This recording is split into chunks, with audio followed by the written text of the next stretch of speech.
Gujarat news ચેનલમાં આપનું હાર્દિક સ્વાગત છે। આવો જોઈએ આજના તાજા સમાચાર વાવથરાથી સંદેશ અમારો સમય તમારો। GT9 ગુજરાત ન્યૂઝ ચેનલને શેર કરો, સબસ્ક્રાઇબ કરો ને કમેન્ટ કરો। પૂર્વ સાંસદ પરબત પટેલે ભાચર ગામે વતનમાં કર્યું મતદાન। વાવથરા જિલ્લામાં ભાચર ગામે સ્થાનિક સ્વરાજ્યની ચૂંટણી અંતર્ગત પૂર્વ સાંસદ પરબત પટેલે પોતાના વતન ખાતે પહોંચી મતદાન કર્યું છે। તેઓ આજે વહેલી સવારમાં મતદાન મથકે પહોંચ્યા અને નિયમિત પ્રક્રિયા મુજબ શાંતિપૂર્ણ વાતાવરણમાં પોતાના મતાધિકારનો ઉપયોગ કર્યો। મતદાન બાદ પરબત પટેલે મીડિયા સાથે વાતચીત કરતા જણાવ્યું કે લોકશાહી દેશની સૌથી મોટી શક્તિ છે અને દરેક નાગરિકે પોતાના મતાધિકારનો યોગ્ય ઉપયોગ કરવો જોઈએ। તેમણે મતદારોને અપીલ કરી છે કે વધુમાં વધુ સંખ્યામાં મતદાન કરી લોકશાહી પ્રક્રિયાને મજબૂત બનાવે અને યોગ્ય પ્રતિનિધિ પસંદ કરે।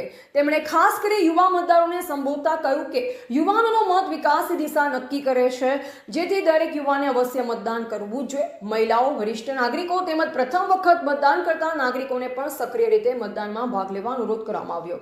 ભાચર ગામ સહિત સમગ્ર વાવથરા જિલ્લામાં મતદાનને લઈ ઉત્સાહભર્યો માહોલ જોવા મળી રહ્યો છે।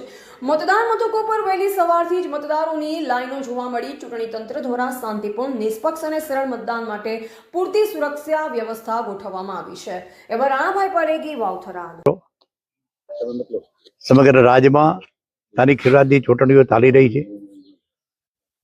જિલ્લા પંચાયત, તાલુકા પંચાયત, મહાનગર અને નગરપાલિકા એના ભાગરૂપે આજે સમગ્ર રાજ્યમાં અત્યારે મતદાનની પ્રક્રિયા ચાલુ થઈ છે।